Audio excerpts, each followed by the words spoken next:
você estivesse no paraíso, sua mente não demoraria a encontrar algum problema. Não se trata basicamente de solucionar seus problemas. Trata-se de perceber que não existem problemas, apenas situações com que temos de lidar agora ou deixar de lado e aceitar como uma parte do ser neste momento, até que se transformem ou possam ser negociadas. Os problemas são criados pela mente e precisam de tempo para sobreviver. Eles não conseguem sobreviver na atualidade do agora. Focalize sua atenção no agora e verifique quais são os seus problemas neste exato momento.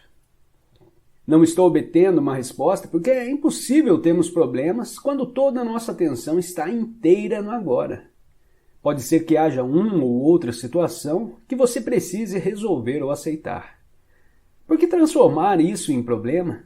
Por que transformar tudo em problema? A vida já não é bastante desafiadora do jeito que é? Para que precisamos de problemas? A mente inconscientemente adora problemas porque eles podem ser de vários tipos. Isso é normal e doentio. A palavra problema significa que estamos lidando mentalmente com uma situação, sem que exista um propósito real ou uma possibilidade de agir no momento. E também que estamos inconscientemente fazendo dele uma parte do nosso sentido de eu interior. Ficamos tão sobrecarregados pela nossa situação de vida que perdemos o sentido da vida ou do ser. Ou então vamos carregando na mente o peso insano de uma centena de coisas que iremos fazer ou poderemos ter de fazer no futuro, em vez de focalizarmos a atenção sobre uma coisa que podemos fazer agora. Quando criamos um problema, criamos sofrimento. Por isso é preciso tomar uma decisão simples. Não importa o que aconteça, não vou criar mais sofrimento nem problemas para mim. É uma escolha simples, mas radical. Ninguém faz uma escolha dessa a menos que esteja verdadeiramente sufocado pelo sofrimento. E não se consegue levar esse tipo de decisão adiante a não ser acessando o poder do agora. Se não criar mais sofrimento para si mesmo, você não criará também para os outros.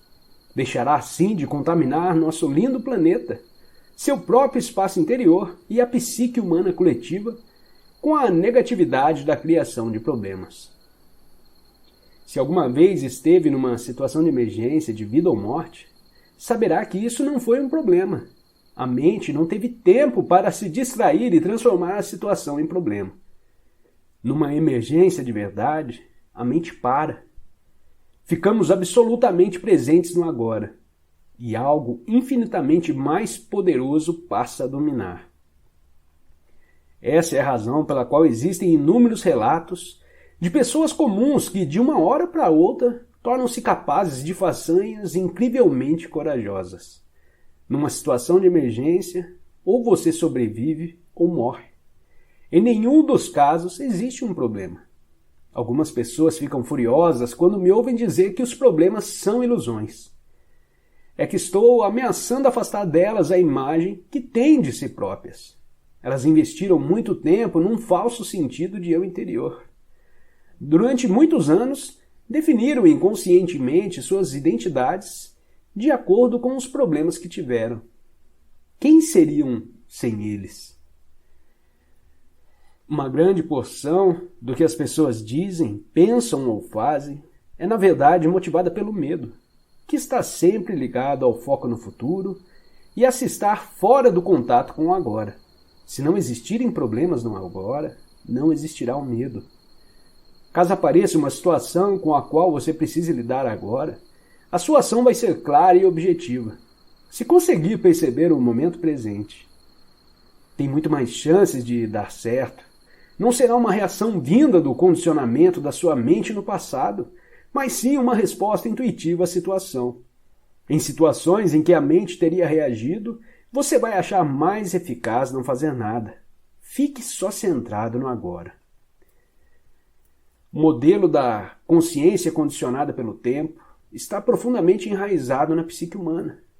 Mas o que estamos fazendo aqui é parte de uma profunda mudança que está se transformando na consciência coletiva do planeta. E ainda mais, o despertar da consciência dissociada do sonho da matéria, da forma e da separação. O fim do tempo. Estamos rompendo com padrões mentais que dominaram a vida humana por eras, padrões mentais que criaram um sofrimento inimaginável em larga escala. Não estou empregando a palavra demônio, é mais útil chamar de inconsciência ou insanidade. É uma questão de perspectiva. O que fazer, o fazer e o acontecer são, na verdade, um processo único. Como somos únicos e formamos um todo com a consciência, não podemos separar os dois. Mas não há uma garantia absoluta de que os seres humanos vão conseguir. O processo não é inevitável nem automático. Nossa cooperação é uma parte essencial do processo. Independentemente de como você o veja, trata-se de um importante salto na evolução da consciência, assim como a nossa única chance de sobreviver como raça.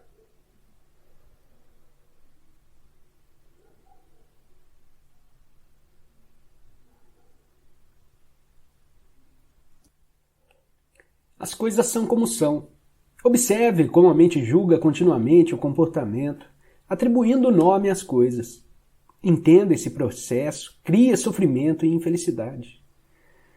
Ao observarmos o mecanismo da mente, escapamos dos padrões de resistência e poderão, então, permitir que o momento atual exista. Isso dará a você uma prova do estado de liberdade interior, o estado da verdadeira paz interior.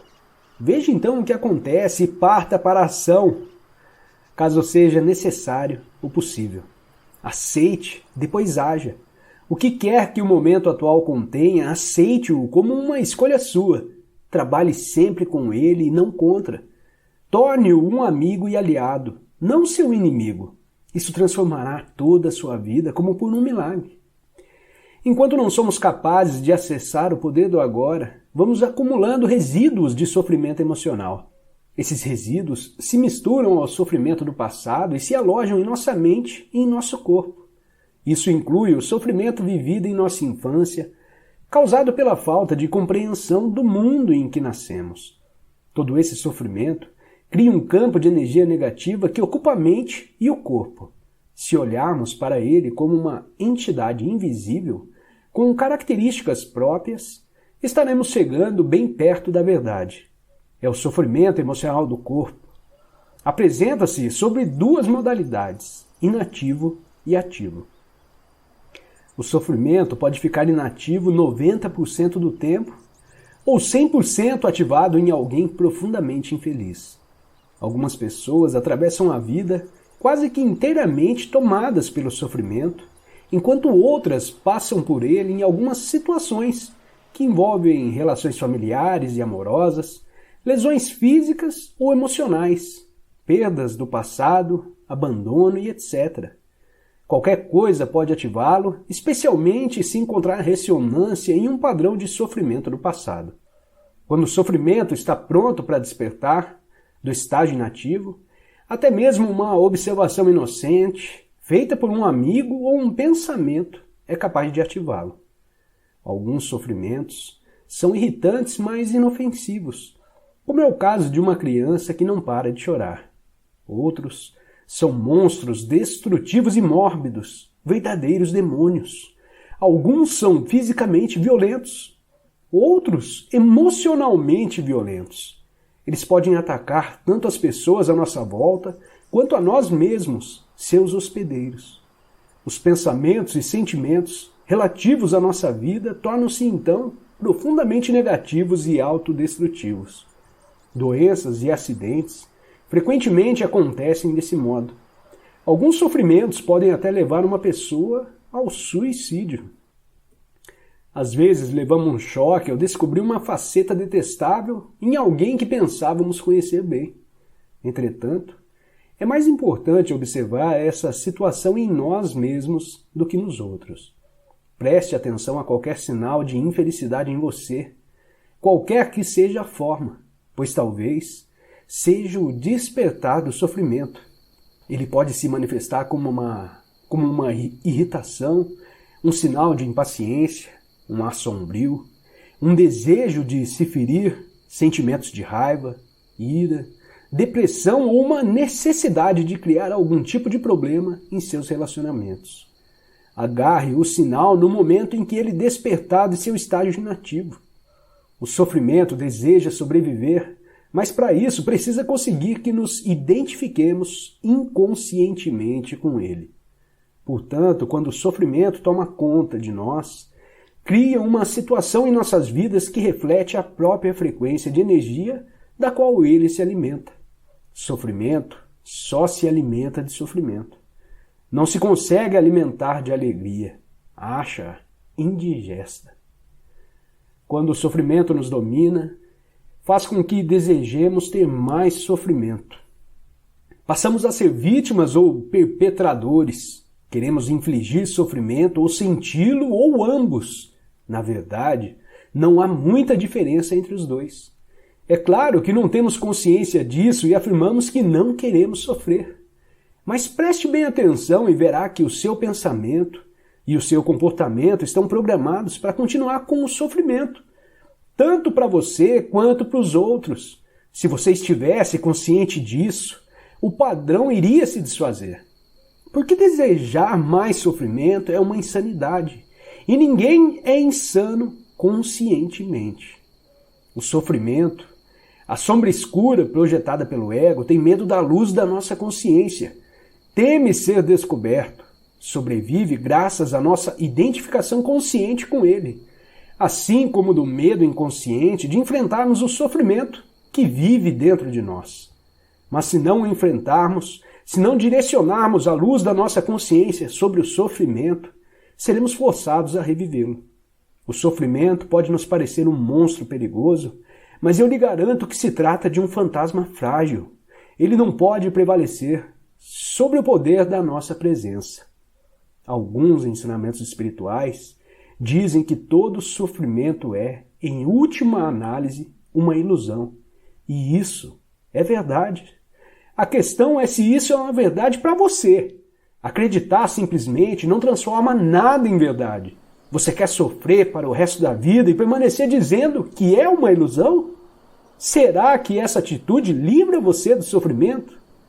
O que nos interessa aqui é o que podemos fazer para vivenciar essa verdade, ou seja, torná-la real em nossas vidas. Portanto, o sofrimento não quer que nós o observemos diretamente e vejamos o que ele realmente é. No momento em que o observamos, sentimos seu campo energético dentro de nós e desfazemos nossa identificação com ele. Nesse momento surge uma nova dimensão da consciência. Chamo isso presença. Passamos a ser testemunhas ou observadores do sofrimento. Isso significa que ele não pode mais nos usar, fingindo ser o nosso eu interior. Então, não temos mais como alimentá-lo. Aqui está a nossa mais profunda força interior. Acabamos de acessar o poder do agora.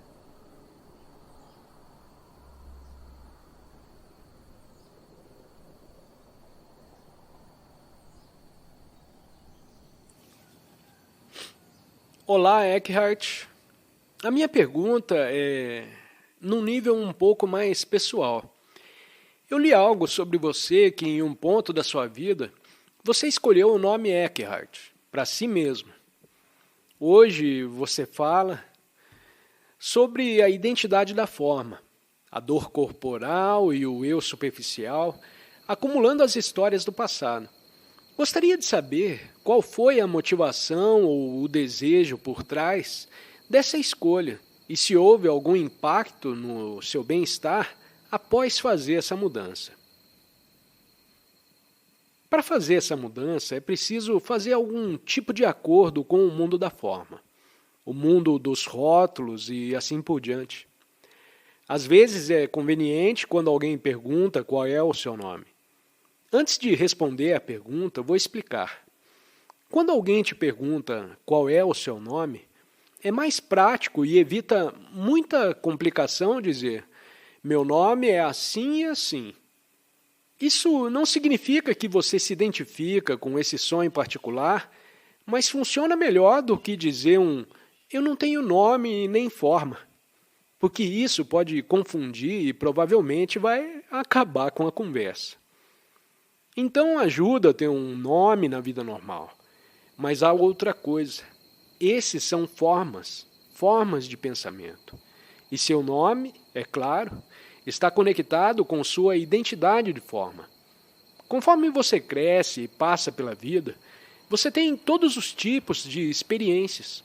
E seu nome meio que absorve o sabor de todas essas experiências que você tem. Elas se tornam parte do que o nome absorve. Portanto, um nome pode se tornar pesado demais depois de anos e anos, especialmente de sofrimento. O nome pode refletir o sofrimento de todo o seu passado. E há uma razão pela qual, em muitas ou na maioria das tradições espirituais, quando você entra nos caminhos espirituais formais, seja no cristianismo, hinduísmo ou budismo, você adota um nome diferente. A ideia por trás disso é que você abandona o seu passado. Exatamente porque o nome meio que simboliza todo o seu passado. E às vezes até uma carga energética que vem do passado. Todas as coisas que se apegam a você através desse nome. Então a ideia em muitas tradições espirituais é que quando você embarca no caminho espiritual, você adota um nome espiritual que considera mais real. Bem, não é definitivo ou real porque é apenas outro som, mas é mais real do que o seu antigo nome de nascimento. E, definitivamente, é algo que não tem o peso do passado. Mas o perigo com isso, é claro, é que no momento em que você adota um nome espiritual, todos saberão que é um nome espiritual. E muito rapidamente pode haver uma identificação egóica com você, como tendo um nome espiritual imediatamente superior a todas essas outras pessoas que não o têm, que ainda escolheram o caminho espiritual e ainda estão usando seus nomes de nascimento. Todas essas pessoas não despertas, mas agora têm um nome espiritual porque eu sou espiritual. E assim o ego novamente sempre entra pelas portas dos fundos. No meu caso, houve um momento em que o despertar aconteceu e houve uma mudança na consciência. Houve um certo ou considerável grau de descontinuidade com o meu passado. Senti que minha infância foi predominantemente infeliz, com alguns momentos felizes, claro, mas predominantemente infelizes, causados pela inconsciência dos meus pais. Eles não eram pais ruins, eles faziam o possível. Eu nunca sofri nenhum tipo de punição física. No entanto, havia um drama contínuo na casa dos meus pais, e eu era o único filho com minhas dores corporais. Crescer ali era um pesadelo. Às vezes eu me perguntava, como vim parar aqui? Isso é tão louco. Então havia muito sofrimento, muitas ideias de suicídio. Minha primeira ideia de suicídio veio por volta dos 8 anos de idade. Fiquei muito feliz quando construíram andaimes ao redor da casa onde morávamos. Pintaram o exterior da casa e os andames chegaram até o 3º andar, ou o 2º andar. Com a escada subindo, eu disse, contanto que eu esteja lá, sempre posso subir e pular. Agora isso é ótimo. Então, eu tive sorte de que o andaime estava lá. Eu sempre podia acabar com isso. Eu estou rindo agora porque se foi, meio que se dissolveu completamente. Eu não estava rindo naquela época. Então já havia uma sensação de dissociação do meu nome e de todo o meu passado pessoal para que eu pudesse me lembrar. Então ocorreram 2 eventos que levaram a isso, que estamos vendo como 2 eventos sincrônicos. Um deles foi um sonho que tive, onde subi as escadas até uma torre circular, e naquela torre circular havia uma mesa e sobre ela havia alguns livros que tinham o nome Eckhart neles. Alguns dos livros eu sabia que tinha escrito, mas naquela época meu nome não era Eckhart. Foi uma coisa estranha ver esses livros que eu escrevi, mas com um nome diferente. Então, acordei na manhã seguinte e me senti muito estranho. Alguns dias depois, eu estava andando pela rua principal da cidade onde morava e menciono que era uma cidade que atraía todos os tipos de pessoas espirituais, bem como pessoas estranhas. Então, me senti em casa lá. Era Glastonbury, em Somerset, na Inglaterra. Enquanto eu caminhava pela rua principal, encontrei uma pessoa que conhecia.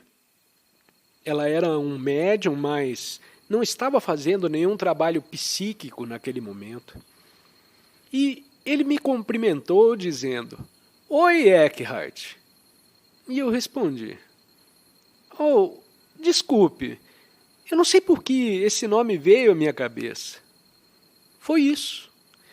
Foi uma coisa sincrônica que aconteceu alguns dias após o sonho. Eu estava pronto para deixar o passado para trás e abandonar o antigo nome, e isso me pareceu um sinal de que era a hora disso. Só mais tarde descobri que já conhecia naquela época o místico medieval Meister Eckhart. Se você não leu Mr. Eckhart, eu altamente recomendo. Seus ensinamentos são maravilhosos e profundos.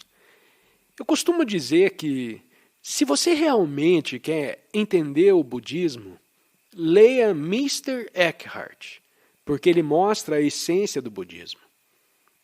Mr. Eckhart, é claro, nunca tinha ouvido falar do budismo.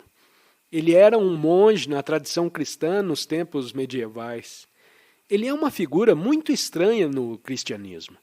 Ele teve sorte por não ter sido queimado ou algo assim. Então ele sobreviveu até falecer. Só mais tarde eu percebi coisas interessantes. Ovo é sânscrito para um e coração é adorável. Então isso se tornou o nome Eckhart. Ainda é apenas um nome. Em algum momento ele se dissolve e está tudo bem. Não é algo que você usa como uma peça de roupa, até não usar mais. Então, basicamente, foi assim que aconteceu. Você está pensando em mudar de nome ou já fez isso? Estou pensando. Certo. Você está esperando por algum tipo de sinal? Não realmente. Ok, eu só queria... Eu li a sua biografia e, sim, eu estava apenas imaginando a sua perspectiva pessoal. Muito obrigado por compartilhar isso. Bom, então me deram esse tipo de sinal, uma coisa sincrônica. Muitas vezes é muito interessante quando eventos sincrônicos como esse acontecem. Então, lhe desejo tudo de bom. Talvez em algum retiro futuro, se houver retiros futuros, ou se não houver mais outro retiro, me avise se você adotou um novo nome. Mas é claro que perceber a essência de quem você é, Anami, sem nome.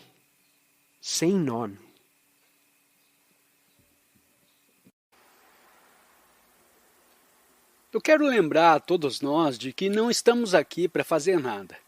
Estamos aqui para experimentar algo em vez de fazer algo. O que estamos aqui para experimentar, mesmo que a palavra não seja completamente precisa, é algo muito sutil, mas poderoso. Por enquanto, podemos chamá-lo de quietude. Quando digo que estamos aqui para experimentar algo, mesmo essa afirmação não é totalmente precisa. Sempre que usamos a linguagem, somos limitados a falsificar aquilo que vai muito além dos conceitos. Não é tanto que estamos aqui para experimentar algo, mas para encontrar aquilo que está subjacente a toda a experiência. Uma dimensão mais profunda do que qualquer experiência, tornando-se consciente disso dentro de você. Alguns de vocês podem ter escrito ou ter em mente objetivos que desejam alcançar na vida e isso é bom. É improvável que alcançar a quietude apareça em destaque como um de seus objetivos, ou mesmo o número 1. E ainda assim é a coisa mais importante da sua vida.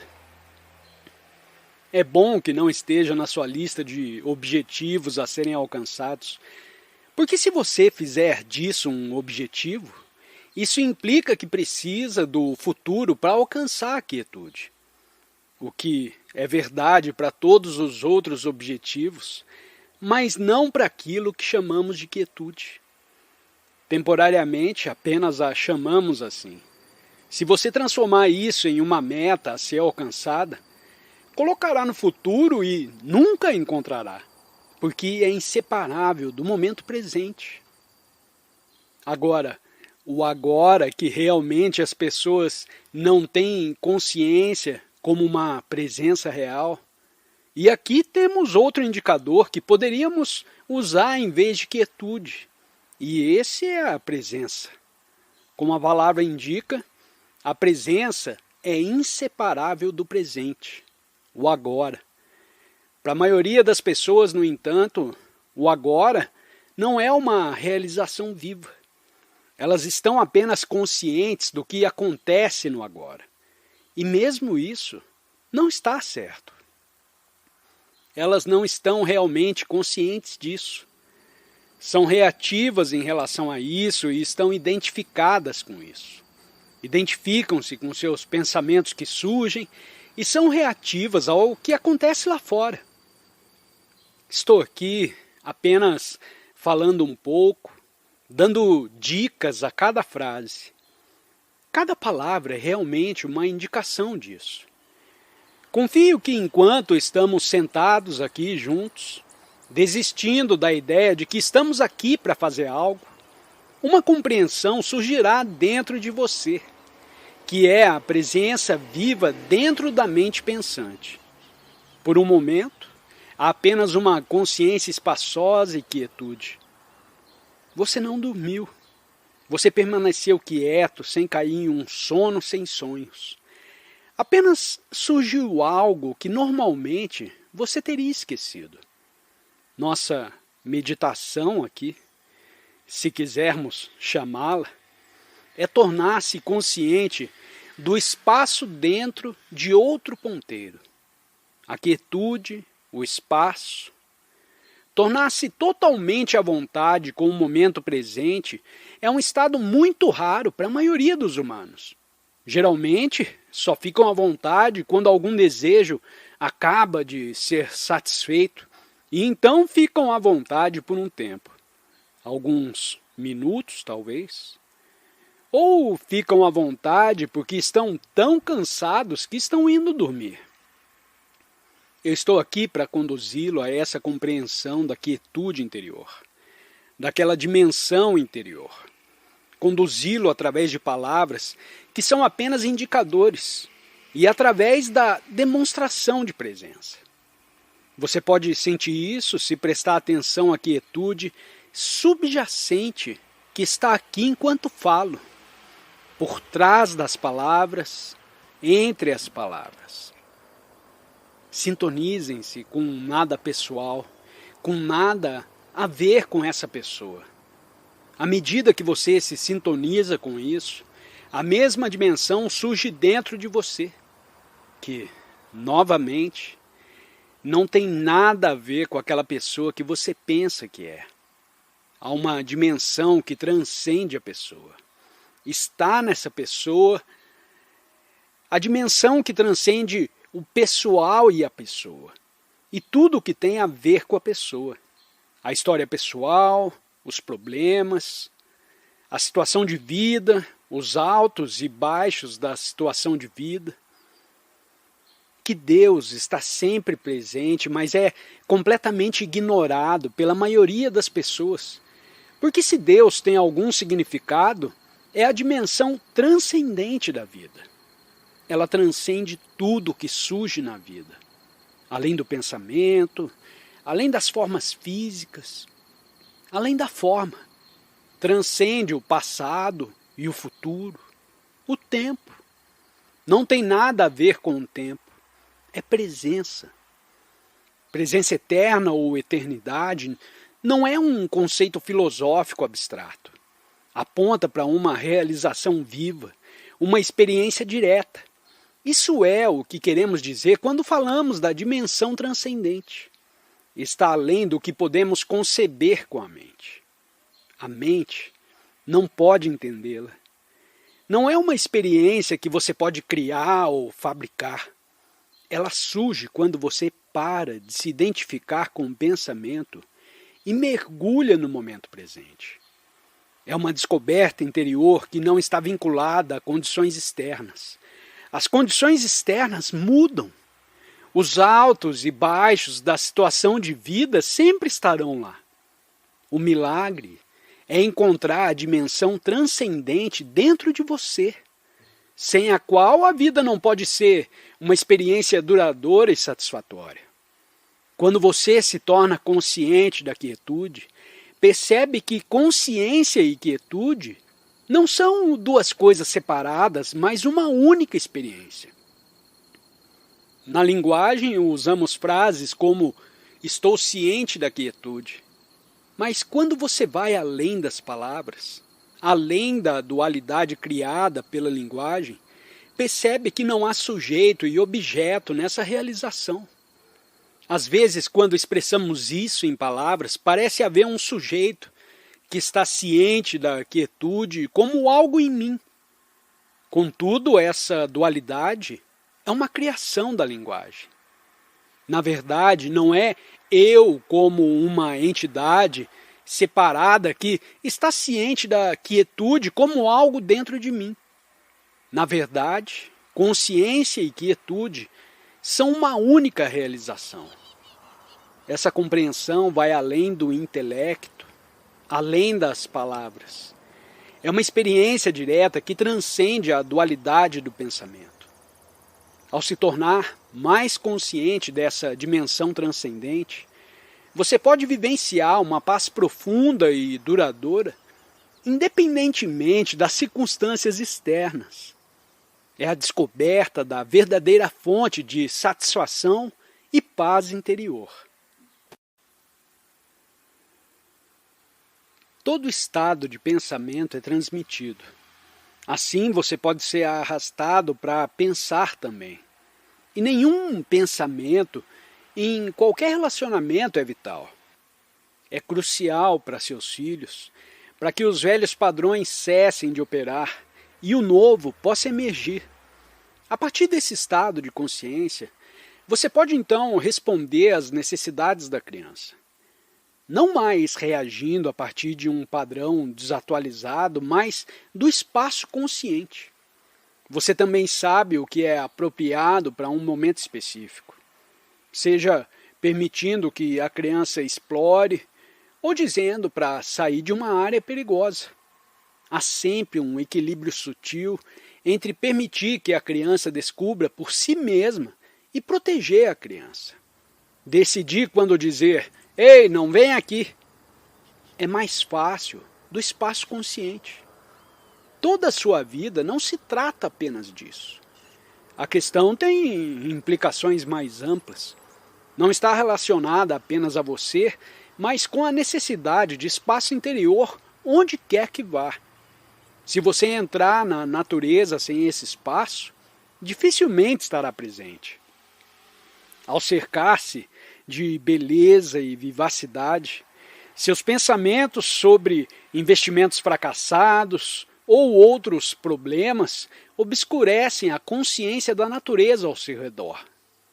Ao cultivar esse espaço interior, você pode estar plenamente presente na floresta, no litoral, nas montanhas, nas nuvens, no vento e nos sons naturais.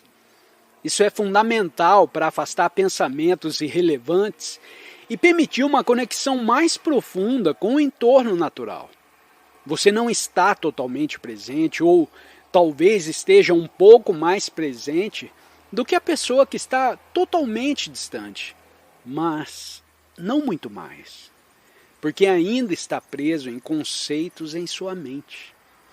Pode estar lá simplesmente com uma consciência tão espaçosa quanto uma criança, mas mais profunda e mais intensa. Pode estar lá em qualquer lugar como uma consciência espaçosa em vez de uma pessoa. E esse é o novo estado de consciência que está surgindo. Posso estar aqui como uma consciência espaçosa com qualquer pessoa. É claro que, como eu disse, provavelmente é um pouco mais fácil com um cachorro ou um gato, porque você pode se conectar com o cachorro ou o gato no estado de não pensamento. O cachorro não tem pensamento, pois ainda não chegou ao pensamento conceitual. Ele é inteligente, mas não tem um pensamento conceitual. Você foi além do pensamento conceitual para o espaço. Você encontra o cachorro sem pensar. É por isso que é tão bonito se relacionar com um animal e porque tantas pessoas se sentem atraídas por animais hoje em dia. É o único momento em que podem se libertar de seus conceitos mentais. Quando olham para o cachorro ou o gato, não há nada em que pensar. E você sabe que o cachorro ou o gato não está pensando em você. Eles estão olhando para você sem pensar. Isso não significa que você regrediu. Significa que você foi além do pensamento. Deu um passo acima do pensamento. Então você pode experimentar toda a dimensão que está abaixo do pensamento em um estado maravilhoso de unidade. A unidade que você sente com toda a natureza ao seu redor. Se estiver no pensamento conceitual, você está separado. Quando não está pensando na árvore, no pássaro, na brisa e no inseto, não há eu e eles. Existe um único fenômeno e as formas surgem na consciência. E então você é como Deus. Isso diz, e Deus viu o que ele havia feito e reconheceu como isso era bom. A consciência da qual todo o universo veio, você representa isso quando está no estado de nenhum pensamento. Você representa a base do ser, de todo ser. E quando anda pela natureza, se tivesse um pensamento, diria, eu fiz uma coisa boa lá.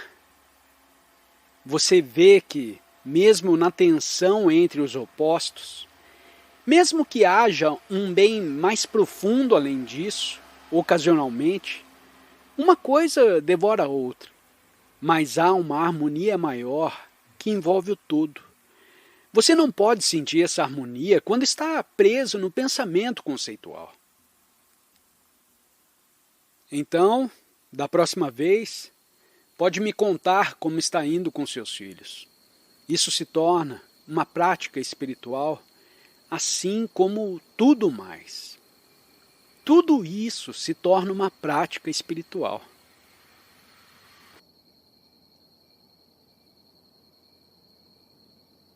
Se gostou da música e quiser ter acesso a mais conteúdo semelhante, visite o canal Light Sounds e inscreva-se para receber mais conteúdo semelhante. Muito obrigada e até a próxima!